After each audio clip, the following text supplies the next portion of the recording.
I'm Ari Gronich, and this is Create a New Tomorrow podcast.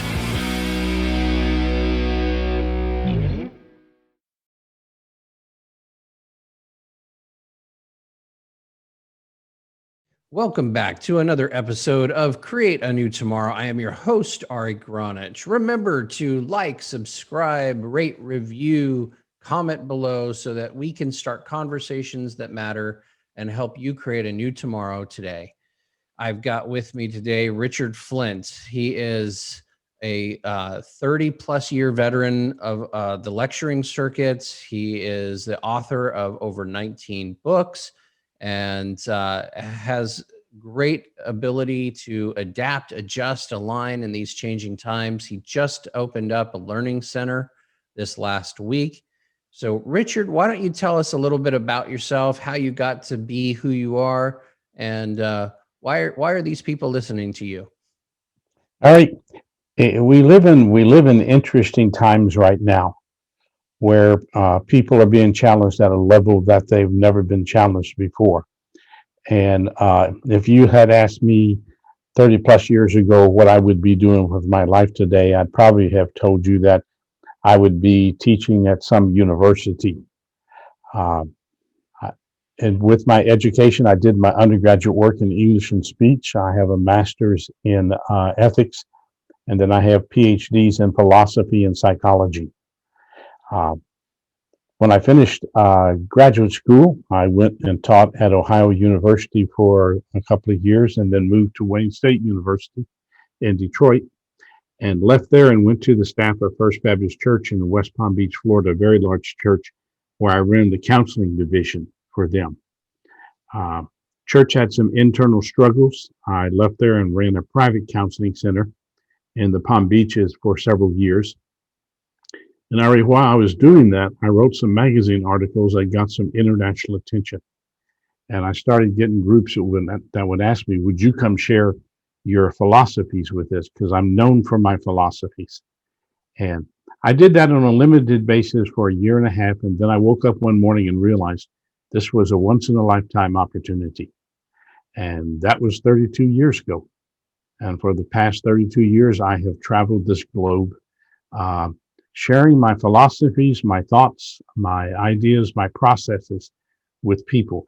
If I've been given one gift in life, it's the ability to take what looks confusing to you and show you the simple process to get to the other side of it.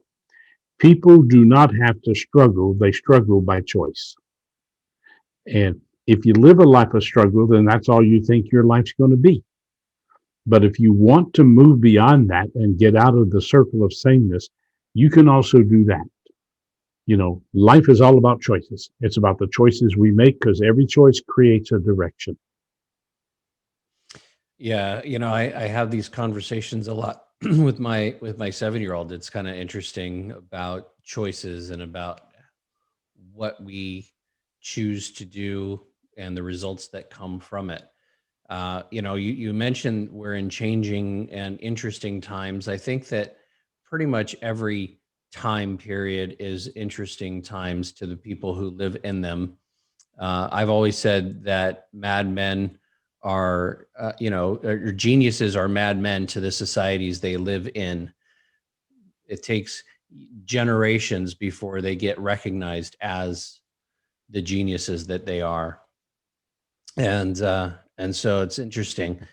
I don't feel like we live in changing and interesting times. I feel like it's an extension of what we've already created.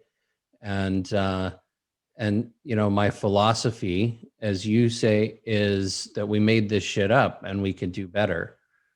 Everything we see is a figment of our imagination. We created it in our mind. And what I'm hearing you say is that we can easily, readily use that imagination and use our mind to shift our perspectives and adapt and change and adjust to the world that we see in front of us. Well, you and I, every day, the choices that we make are based on which direction we choose to live. We either live from our emotions up or our mind down. And if I live from my emotions up, then I sort of limit my ability to think because from my emotions up, I'm going to react. Because from my emotions up, the foundation of my life is about me doubting, worrying, and feeling uncertain.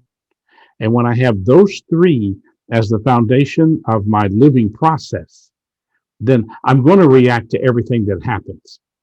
If I'm living from my mind down, then what do? I have a foundation of belief in myself, trust in myself, and the confidence, the faith that I can continue to move my life forward. And throughout life, many people move in between those two foundations. And this is why some days their life is great and other days their life is just a mess.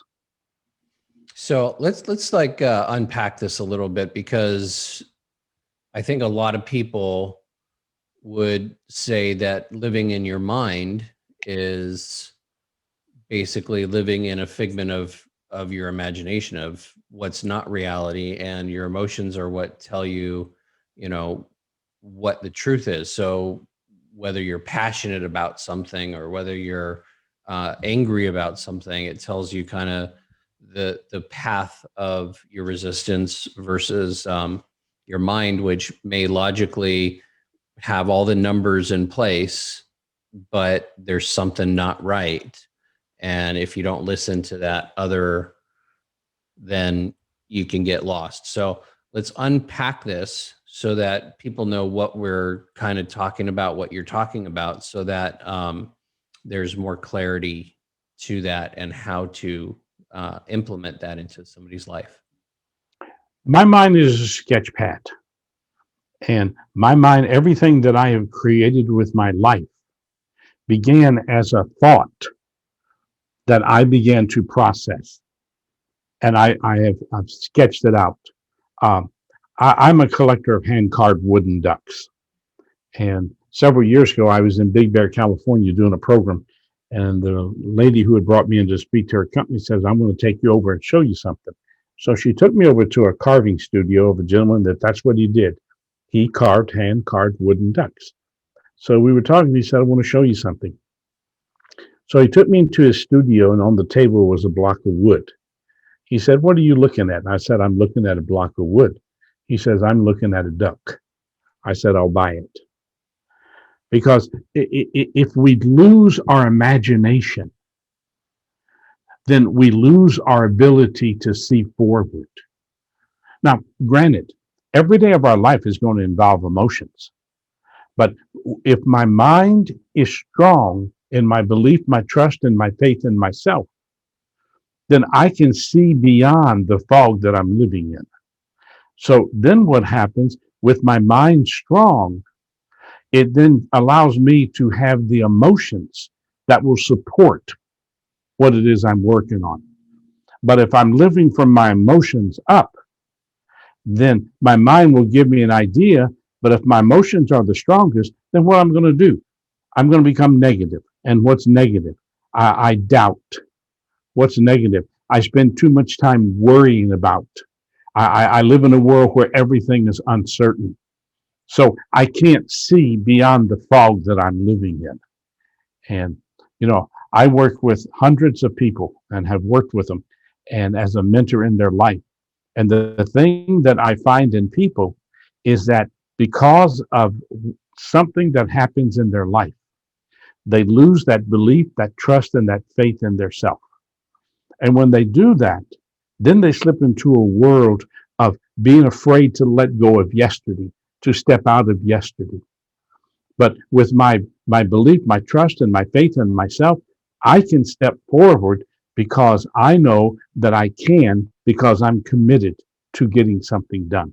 And that's where my creativity comes from. It's my mind as a sketch pad, believing in myself, and my emotions giving me those positive emotions that strengthen me. Now, sure, I'm going to go through negative times, but if I'm strong mentally, I can work through the emotions. That's interesting, and I like what you're saying, because obviously the show is called Create a New Tomorrow, and in order to do that, you have to leave yesterday behind. I do have a firm belief that you have to learn from yesterday in order to properly leave it behind. However, that's kind of the idea. So let's break apart. Today is not yesterday. This sentence that you placed in here. Today is not yesterday, and we must be willing to do what needs to be done to prepare. So let's break apart that sentence into actionable things that somebody can actually do rather than just the concept. Okay. First thing is my definition of yesterday. Yesterday is a reference library, not a room to live in. And you and I, Ari, we've both known people who have chosen to live in yesterday because of their fear. And from the day I was born to the day I die, I'm going to battle 6 fears. And one of these 6 is going to be my number one fear. And if I don't control my fear, then I become a hostage to yesterday. There is no fear in today until I bring it out of yesterday. You've got the fear of the unknown, which is rampant today. I mean, the people I'm talking to, they're challenged because they're used to having this routine of their life, and they're used to being able to control their life. But all of a sudden, that's sort of been removed from them. So if I take that away, then they're looking at an unknown, and there's fear in that. There's the fear of abandonment, that I'll be left. There's the fear of rejection, that people aren't going to like me. The fear of failure, which is huge. The fear of loss, which is all about price tag you're willing to pay. And then there's the fear of success, which to me is the number one fear with young people today. And the only thing I have is today. And my definition of today is dependent on what I've taken from yesterday. If I see it as that reference library, and I can open those file cabinets of yesterday, and I can find the lessons that I believe in and bring them forward, then I'm laying the foundation for a today where I can succeed. And if I succeed today and I have that process, then I'm actually preparing for tomorrow. But if I'm living in yesterday, all I have is where I've been. And without that, I don't have a real definition of where I can go, except backwards, stand still. So when you're talking about leaving yesterday behind, but using it as a reference library, how many people and I know that will get an emotional trigger from a story, right? So they'll read a book, fiction, we'll call it a fictional book. They'll read a fictional book. It'll evoke their emotions. They'll feel angry. They'll feel sad. They'll feel love. They'll feel all kinds of feelings, right, from listening to that story. So the question becomes, how do you turn a reference library into something other than a place to go have a pity party? Well, a lot of that depends on what I'm looking for. I read a book the other day, and it was an emotional book, and I found myself with emotions. And when I finished the book, the question I asked myself is, what triggered these emotions?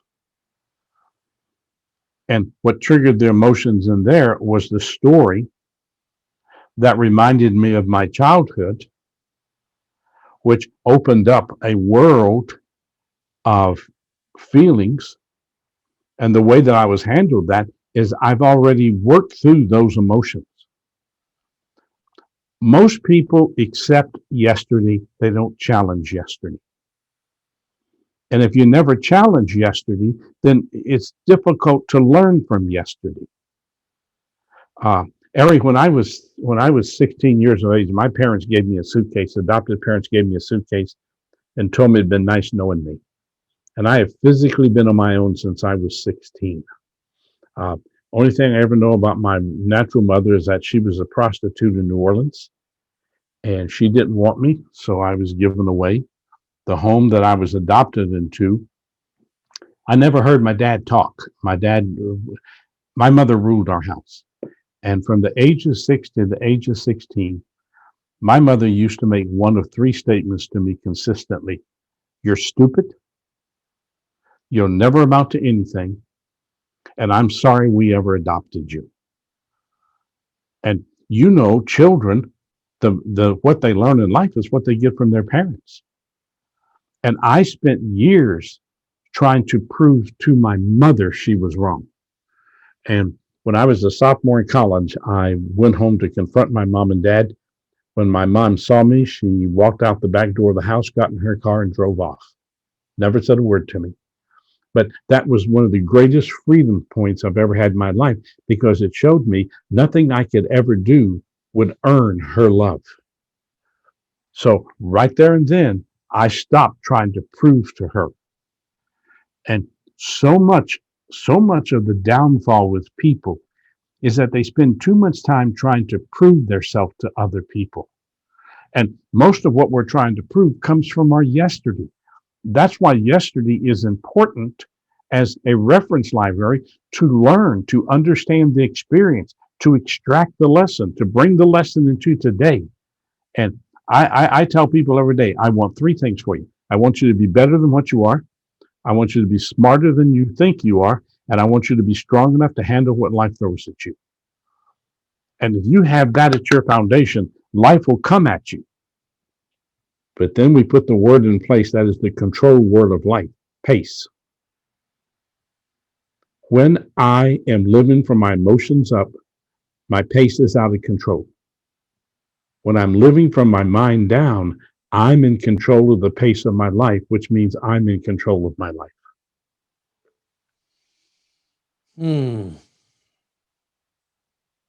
Well, that was really fascinating, and I appreciate that. We're talking about working from mental down, mind down. That doesn't necessarily, mean that you're not utilizing your emotions, Correct. right? And so if you're not necessarily utilizing them as a hindrance, you're using them as a tool. How do you begin using the emotions that typically would be to tear down to build up? So things like anger and frustration and rage and all those things. How do you use those to your benefit versus your destruction?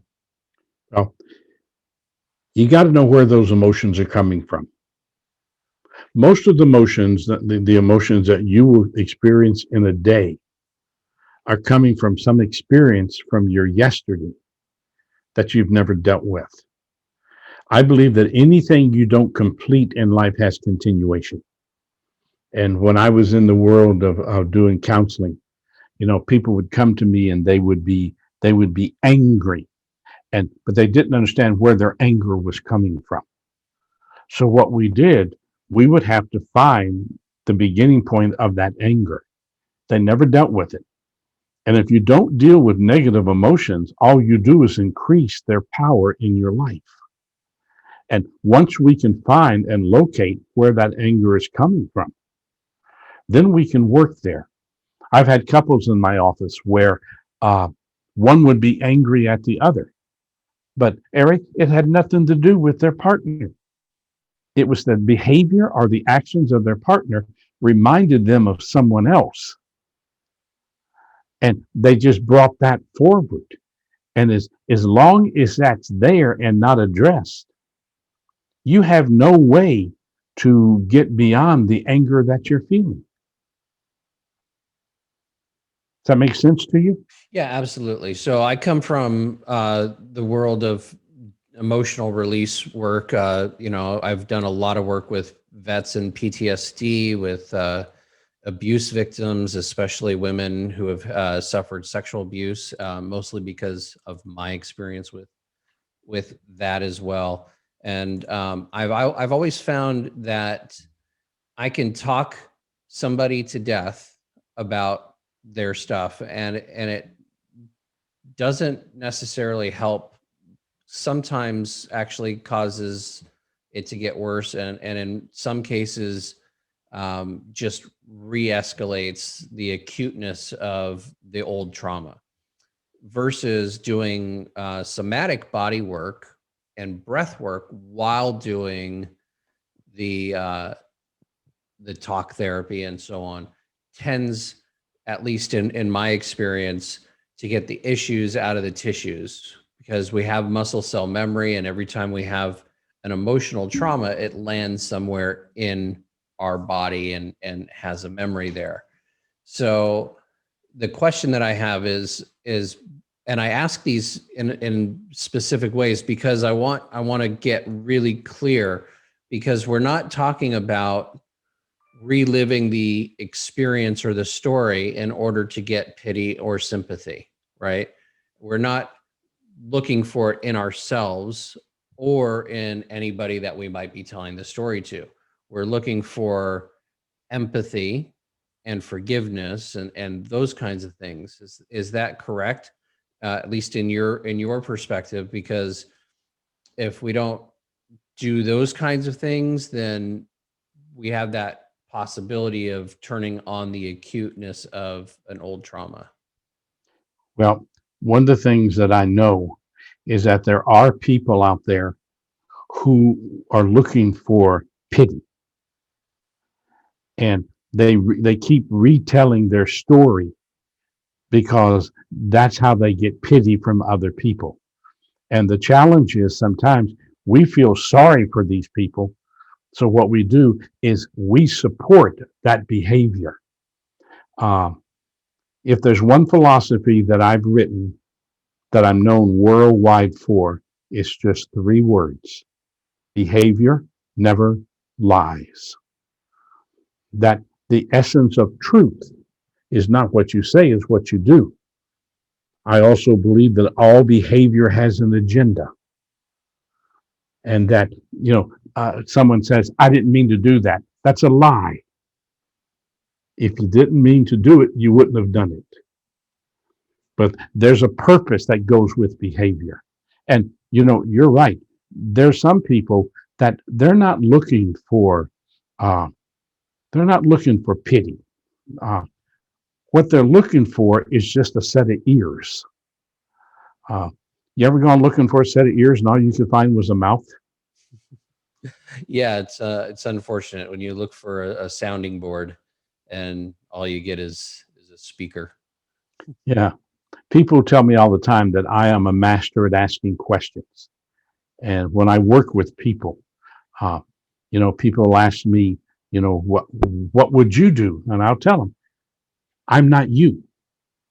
But let's talk about it through this question.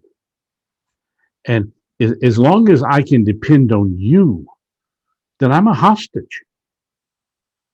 But if you can help me through making me focus on me and deal with the truth of my own life, then you can turn me into a pioneer who has an unlimited future.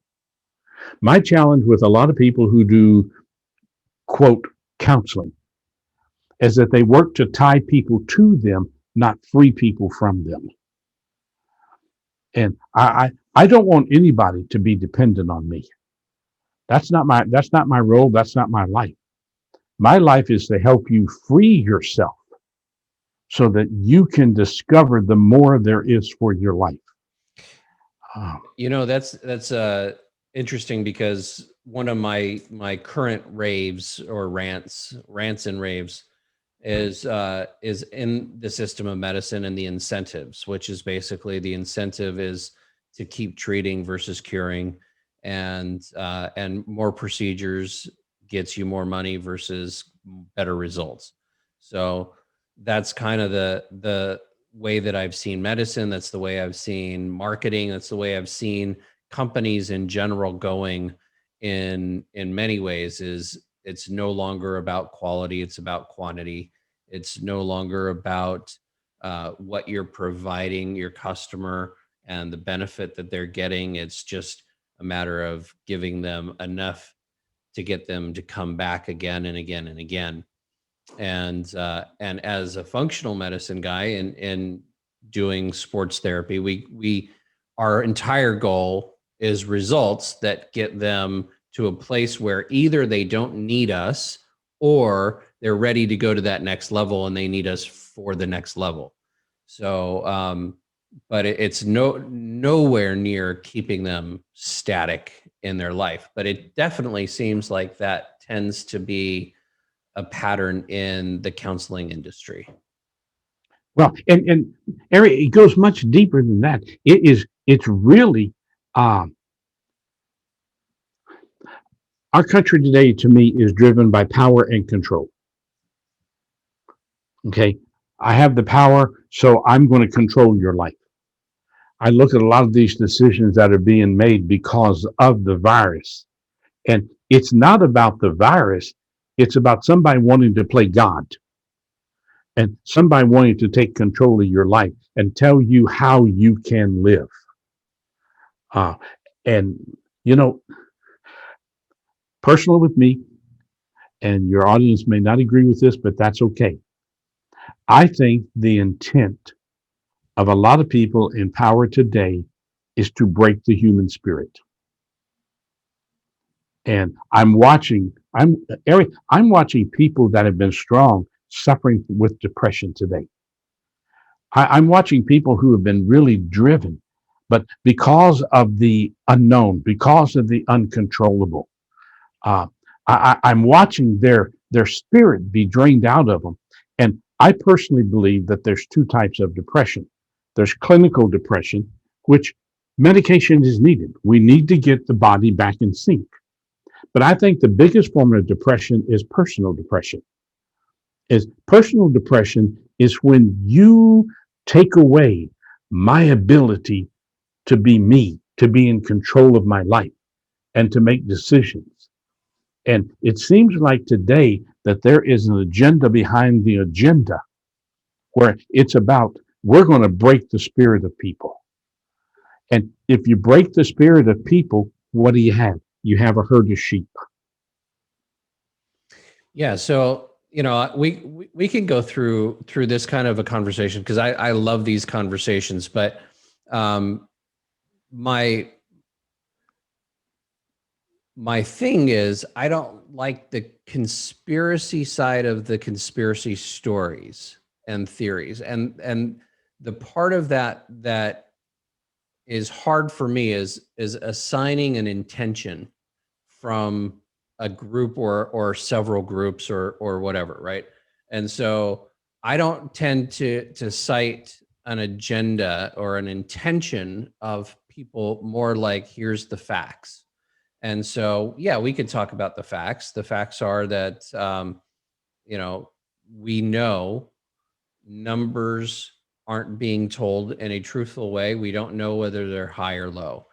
We know that the media is propagating a level of fear in order to create consensus, which is to create people who are agreeing to the restrictions that they're given. We don't know the intention. We can assume an intention, but we don't know an intention, right? We don't know if this was designed or if this is a natural occurrence, right? If this is a designed occurrence or a natural occurrence. That being said, in general, you can look at a fact like in the 1940s, we started putting fluoride in the water. Prior to us putting fluoride in the water, fluoride was being tested by the Nazi Germany on their soldiers in order to create soldiers that are less likely to or more likely to obey orders and less likely to revolt against orders that they would deem inappropriate. So since the 1940s, we've been putting it in our water, and we know it's a neurotoxin that helps to control people's minds. So we can't put an intention on that string of facts. We can only say, here's a string of facts, and you can figure it out for yourself what an intention might be. But so let's talk about this. You brought it up. So what do you think that people need to do in order to stop being sheep, as you called them. Well, first of all, let me ask you a question. Do you believe that all behavior has an agenda? I believe that all behavior has an agenda, and I do not believe that that anybody really knows the agenda that their behavior is providing. In most cases, they're probably recognizing or conscious of about 5% or less. So I do something I know is wrong. Am I conscious that I'm doing it? Sometimes, who knows? There's a lot of people like kleptomaniacs that don't know that they're doing it when they're doing it. They only know afterwards. It's kind of like a blank slate. So But let's take the average person who lives every day making choices. And I know this choice is wrong for me, and this is what I need to do, but I choose this. I choose the behavior because in some way it's more satisfying to me than doing the right thing. But I know what my agenda is.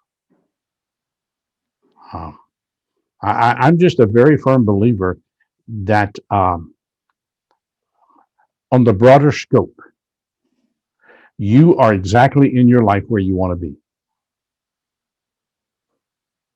And I watch that area. I watch that in people. And people tell me, I don't want to be here. Well, let's look at some of the choices you've made. Because every choice creates a path.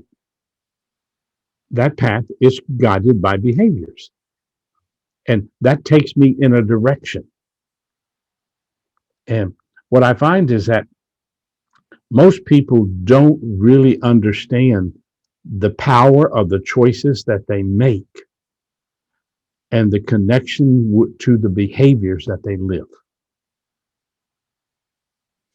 I agree that most people don't have any kind of associative value with what it is that they did and the consequence that it brought, and the consequence to the consequence to the consequence to the consequence. I talk about butterfly effect a lot in my book. So I agree that people do not realize the things that they're doing.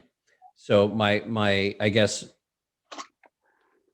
what I said to you was, I don't believe that all behavior is conscious behavior, and automatic behavior, while it may have an agenda, may not be known to the person what the agenda is. The other thing I'm going to say to that is that you're saying everybody knows what to do, but we have been systematically given this menu of choices, all of which happen to be 100% correct. And you can just ask Dr. Google about it, and you'll find that there are 50 ways to skin a cat, right? And all of them are 100% the only way.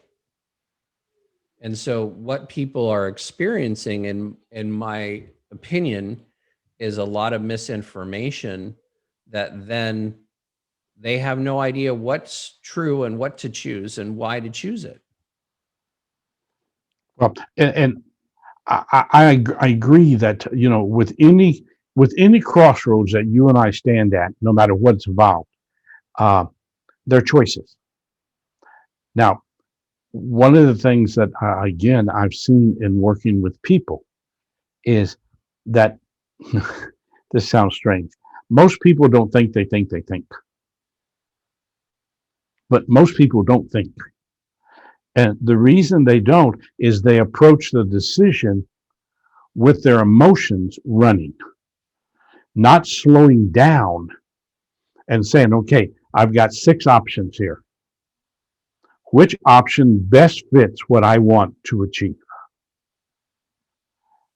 And the people who slow down are the people who take that deep breath in life. They look at the options. They know what they want because they understand their purpose in life, which is a very, very few people. Yeah, that to me is probably more the issue I think that I've seen, because people live their life and they don't plan their life to live. They live their life on a plan, right? So you go to work, you go home, you go to work, you go home, you go to work, you go home. You do that 5 days a week. The next day you're doing errands, and the next day maybe you go to church and rest for a little bit, or temple or whatever, and do something to relax, and then the next day you're at it again. And we believe somehow in our minds that this is the only thing that creates a person of value. And so when we have issues like this whole thing going on, we start getting depression because people don't feel like they're providing value, because they're not doing this rat race. And on your point, I used to run a workshop. It was a 3-day workshop called Living Big on Purpose. And it was how to live a big life. Now, I was at the time 340 pounds. So there was a lot of double entendres and double meanings there. Big life and doing it on purpose and all those things. But the point is that people don't know their purpose because they've never been encouraged or taught in any of our education or general public way of teaching. We don't teach how to dream. We teach how to listen and how to obey, but we don't teach how to dream and how to imagine and how to create a life that I want versus a life that I'm being pre-prescribed is the life I should have, right? And so we never plan. And if you don't plan, it's the same thing as setting a destination course without a rudder. You're going to arrive somewhere, but would you rather arrive at a well-planned destination or an unplanned destination? And that's a good question. And that's something that we can talk about, is how do people start creating that plan so that they know where they're going, so they have a trajectory, so that their behavior matches the end goal, because they actually have an end goal. And that was a lot of rant. So I'll let you take it from here. No, but what you're talking about is absolutely correct. And I think in order to find that purpose, because you and I know purpose changes throughout our life. I mean, you haven't always sat there in that chair talking into a microphone, correct? No. And before you got here, there was another purpose to your life. But as purpose develops, opportunities appear. Now, sometimes that opportunity is a possibility, not an opportunity. But I never thought I never thought that I would ever teach. I was going to be a lawyer, and decided that's not what I want to be. I never thought that I would spend my life, 30 years of my life, traveling the world speaking. Was not on my agenda. But as I strengthened my belief, my trust, my faith in myself, and I opened myself to looking to the horizon rather than standing in where I am, then all of a sudden I began to see other places that I could go with my talents and with my abilities. And so, here I am. But let me share this with you, because you asked. I think in order to find the purpose in your life, there are 4 questions that you have to ask. And words to me are critically important. Question number 1, what do I really want for my life? Not what do I want. It's the word really that makes it an in-depth question. What do I really want for my life? And if you can't answer that, you can't go to the next one. And question number 2 is, why do I really want this for my life? Question number 3, what price am I willing to pay to achieve this? And that's where a lot of people break down. Because for everything you and I want to do, there's a price tag in life. And then question number 4, what behaviors will I have to improve to allow me to get there? And I use those 4 questions every year in my life to define my purpose, like for 2021. What do I really want to achieve in 2021? Why? Am I willing to pay the price? Because I think the more you want to do with your life, the more confusion you have to work through. Because confusion can be a real positive. If you look at it for what it is, it's a test of commitment. And then I have to be honest with myself. What is it about me that where am I going to have to improve? Not change. I never ask anybody to change. Where do I need to improve in my behavior to remove the restrictions and limitations that behavior can place on me?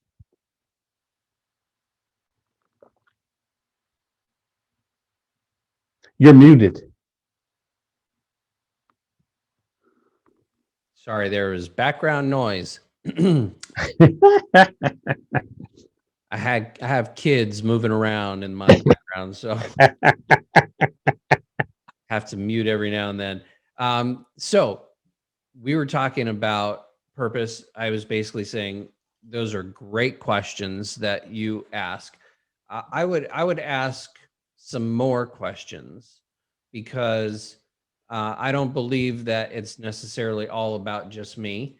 And that's my own personal belief. So I ask questions like, what is the legacy that you want to leave?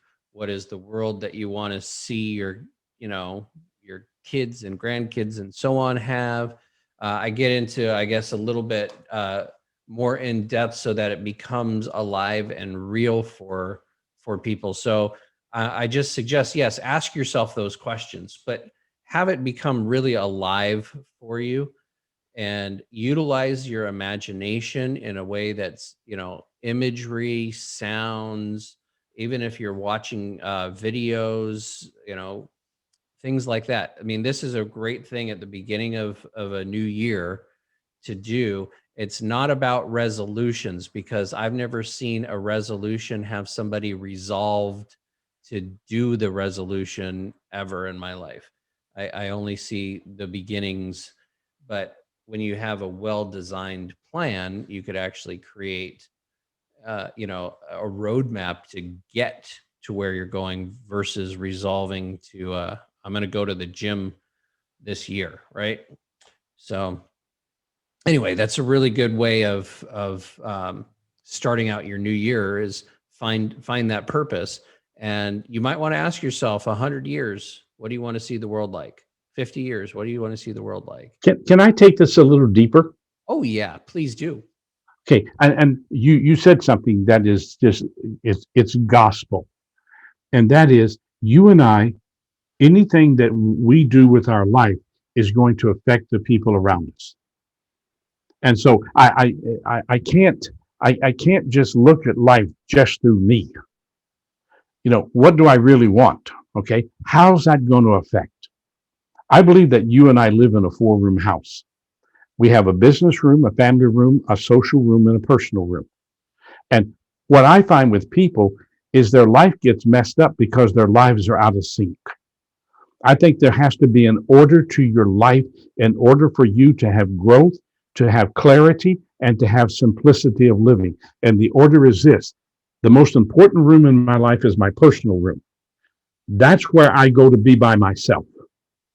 And alone with me is where my dreams are born. Because if I put too many people in that room, I'm overwhelmed with opinions. So what do I really want? And then the second most important room in your life is your family room. Because if you don't have the support of family, dreams will be destroyed. And so if I know what I really want, then I need to sit down with Karen and I need to talk to her about, this is the ministry, this is the crusade that I want to have in 2021. Because if she's not with me, she's against me. And this, you have kids. Family can be very emotional. And if there's not that common connection, it makes it real challenging. And then your third room is your business room, which is your number one room of mental stress. And then your social room is your playroom. And that's another area that we're seeing today. People aren't playing. This And is true. playing, this social distancing, this disconnect is really dangerous for everybody, young people, for children, for adults. We are social creatures. We need that interaction. And this is good through the internet, but it doesn't give you the energy of standing in the presence of somebody. Yeah, for sure. I'm definitely missing my, you know, events. The people I had, I think, 4 international speaking offers 2 weeks before COVID and before the lockdown. And they all went away right immediately. And so, yeah, I miss a little bit being on the road. I miss getting to look in the eyeballs of the people I'm talking to instead of like right now I'm looking my own eyeballs. It's very strange. I want to look down at your eyeballs instead of mine. But, we have this very intimate connection with our lens, but it's not the right lens. It's the camera lens. It's Mhm. not the lens behind our eyes. It's the camera lens, and we're having this very intimate relationship with this thing that I'm looking at right now. May look like I'm looking at you, but I'm not. I'm looking at a camera and a lens, and because this interesting dynamic, um, you know, we have a lot of people flossing. That's the new term for it. It's flossing, and they're flossing because they are in pain and they don't want to show the pain, so they are flossing the selfies with lots of filters. Ding ding. Anyway, so I just wanted to say that this way of being, I feel like this about. That's how I feel about this way of being that we're currently doing. And See if you agree with this, because you've been on platform. You've had that live audience out there in front of you, and that live audience gives you energy, and you can feed off of that energy, and it just makes you want to give energy back to them. I'm doing a tremendous amount of virtual seminars right now, conventions.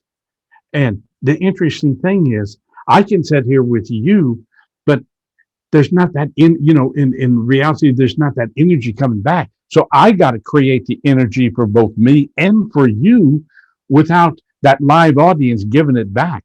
And I tell you what, it's a whole different world of presentation. yeah, it's really hard, especially for those of us who are trained to train, and we get people in groups and doing active things out of their chairs with each other. It's hard when the with each other is not in a place where you could actually touch or look in their eyes, hold their hands, especially if you're doing an emotional release kind of a thing. It's hard. It's like you need that touch in order for the real release from the body to happen. Otherwise, it's kind of like, yeah, you can get to the emotion of it a little bit, but you won't get to the release of it. Well, So, and I agree with you. And this is one of the things that this lack of socialization is doing today. And probably the group this is hurting the most are the kids, because at a young age, you need that socialization. You need to be in there among them. And, when they don't have that, I've talked to several parents lately whose kids are very social animals, and they're social butterflies, but it's the social butterfly that keeps them active and keeps them busy and keeps driving them. And now that they're the virtual school, they don't have that desire is diminishing. yeah, it's funny because we pulled our son out of school completely and are homeschooling him. And he's a very social person. He's actually learning a lot more right now, and he likes not being in a classroom, because I think, otherwise he's the class clown. He's going to be uh, looking for the attention. Now, mind you, he's in first grade, so, but he's somebody who is very social, and he's not getting to be as social as I'd like him to be. But I find that we can, take over other ways, like putting in martial arts or different sports, when we're allowed to do that, people. Um, those are ways that we can socialize him more. And I actually think that they might be better, because I never had a good experience in public school. I mean, I was way too smart for the teachers, and he's 10 times smarter than I am. And so, I think the last straw for us, he was doing that virtual school, and he's, the teacher asked how the kids were doing, and he said, well, I'm frustrated. And the teacher said, well, why are you frustrated? What's going on? He said, I have 5 businesses, and you're not teaching me how to work with any of them. So I think at that point, it was it was time that we give him a different experience for a little while. But yeah, I mean, depression is up, suicide is up, abuse of all kinds, domestic abuse is up. So then what's the solution? Because obviously the system is saying that we need to socially distance, and we need to cover our faces, and we need to do these things in order to protect our community and have civic responsibility and civic duty. And anybody, who disagrees with any of that decree is a eugenics, lover who's trying to kill off the world. So these are the polarities of our experience right now. So how do we solve this disparity? Well, I'm going to answer your question because I'm going to give you what I think we have to do. But I want to preface it by saying this. I wish that they would be honest with us about the numbers. I don't trust the numbers they're giving us. I have several doctor friends, and they will tell you anyone who comes into the hospital who has a fever is classified as COVID, because the hospitals get paid money for that. And that goes back to the point you made earlier in the show, and that I think so much of what's being done today is the ultimate agenda is greed. The mechanism to use it is fear. So what I tell people today, that there are basically 6 things you need to do. And again, these are mine. And a lot of people would not agree with it. And I tell them it's okay, you can be wrong. But these are what I work with people on. First of all, stay spiritually strong. And I wish someone would explain to me why faith is not an essential part of life. We're closing the churches down. We're opening up the Walmarts, the Targets. Walmart's profits up 549%. Why isn't faith an essential part of life? But you got to stay spiritually strong. Your belief, your trust, and your faith that we will get through this, and that I can get through this, has got to be strong. Second thing is, you got to pace yourself. One of the hardest things I do with the students that I have, my mentoring students, is it basically takes me 2 or 3 months to get them to understand the power of pace. That the faster you move, the bigger mess you're going to make. And you either manage your life or your life manages you. So let's slow down so that we can. And you said it in another way a while ago, and I thought that's exactly right. You need to slow down where you can listen to life, because life talks to us. And I need to be at a pace where I'm listening to the life around me. And right now, what I need to listen for is I need to listen for how to be smart in the midst of what we're going through. The third thing that I suggest to people, you need to invest in yourself. You need to take that time right now to really get to know yourself. Who are you? What are you learning about yourself? And I've had this conversation with couples. Who are you as a couple? You're spending more time around each other. You're dealing with more things you've ever dealt with. What are you learning? Because what I find breaks couples apart, married or unmarried couples, is that when two people come together, what brings them together is a special something that they see in each other, and they connect at that special something. And what tears them apart is they lose that special something. So we need to invest in ourselves and getting to know us more and get back to who we are, not the person that we've been told to be. The next one is resilience is a must. Resilience to me is the second most beautiful word in language next to love. But you've got to be more resilient today than you've ever been. And to me, resilience says you can knock me down, but I'm going to get up stronger. I'm going to be better. And then the last two. The next one is involve the right people in your life. Stop listening to the negative people.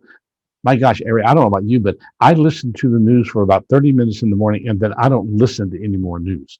The news today has become very negative. It's become very controlling. It's become manipulative. And the agenda of the news, I think, is to keep people in fear and to keep them from really thinking and asking the right questions. And then the last thing I suggest to people, get involved in training. Find some way to put yourself in a learning experience. And that's why I opened my learning center. So that I can invite people to come into this learning center. We have classes at 3 different levels. And depending on where you are in your life, which level you go into, but challenge yourself. You need to challenge yourself today.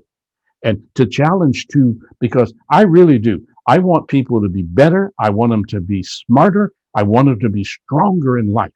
Because when you have those three then feed your desire, your determination, and your discipline to achieve. Nice. I like that. Very succinct.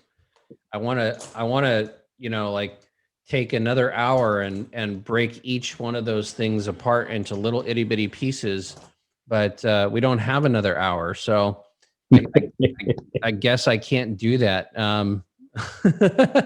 But I really, really want to. I want to break them all into little itty bitty bite-sized chunky pieces that people can consume easily and readily.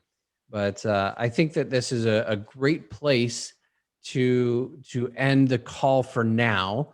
I mean, obviously I could spend another 5 hours having a conversation with you about all of these wonderful things. And here's what I want to just end with, because you asked a question about how to not have faith and be alive, so to speak.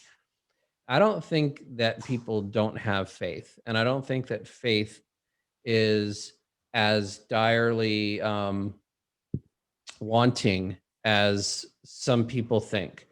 I believe that faith has moved from the faith in a religion to faith in other things. So faith is less and less, in my opinion, based on religious teachings and more based on inner knowings. And so I don't think that it's absent. I think that it's transformed a little bit from what people know of.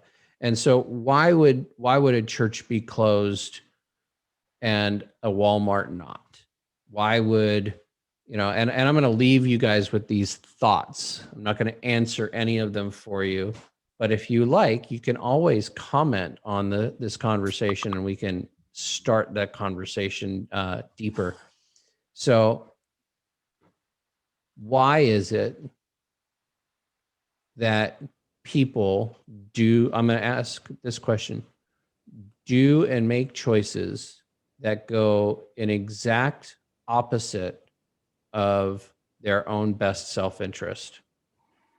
That's the question I'm going to leave you with, because I think that that goes to the heart of all the things, Richard, that you've been saying, is that people make choices that go against the goals versus towards the goals. They go against what it is that you want versus going towards what you want. So why is it that we as a society have decided to let the bullies rule, and we've decided to lay down for the bullies? And how does that help you create a new tomorrow today? So that's what I'm going to leave you with, because normally I leave you with all these great tips and tricks. I think that Richard really provided that for you with his 6. And so, Richard, why don't you let people know how they can get a hold of you if they'd like to book you for a speaking engagement or any other form of work that you do. If somebody wants to get a hold of you and learn more, how do they do that? Well, my website is real simple. It's richardflint.com. My staff did that so I would never forget it. But richardflint.com. And my email is also very simple, richard@richardflint.com. And Eric, we have 2 things coming up in January that I'm really excited about. I'm doing 2 virtual seminars in January to help people with mindset for 2021.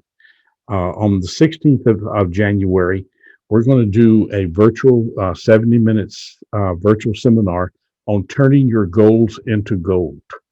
I think one of the most frustrating things that happens out there is we teach a very negative process to goal setting. And I think it creates most people's frustrations.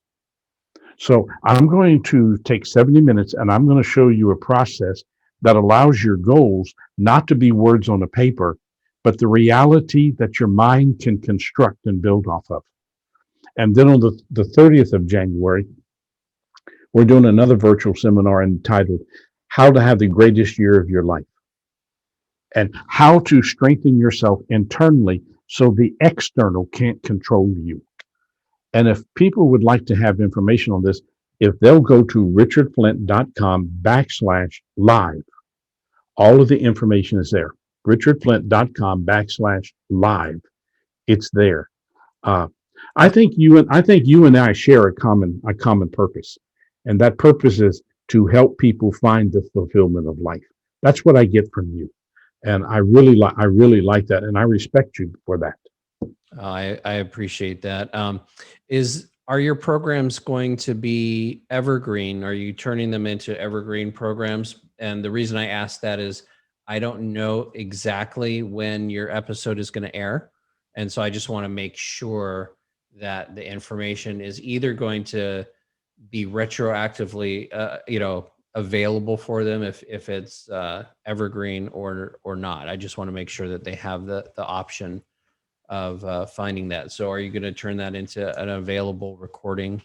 Yes, we record everything we do. It will be there. Okay. Awesome.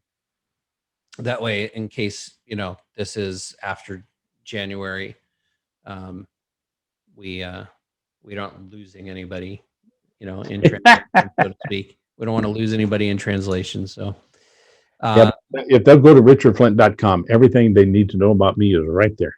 Awesome. Very nice. Thank you so much for being here, Richard. This has been another episode of Create a New Tomorrow. I am your host, Ari Gronich, and we will create a new tomorrow today, every day, and activate our vision for a better world. Please do remember to like, subscribe, rate, review, comment, so that we can start conversations that matter and help you to create your new tomorrow today. Thank you for listening to this podcast. I appreciate all you do to create a new tomorrow for yourself and those around you. If you'd like to take this information further and are interested in joining a community of like-minded people who are all passionate about activating their vision for a better world, go to the website createanewtomorrow.com and find out how you can be part of making a bigger difference. I have a gift for you just for checking it out and look forward to seeing you take the leap and joining our private paid mastermind community. Until then, see you on the next episode.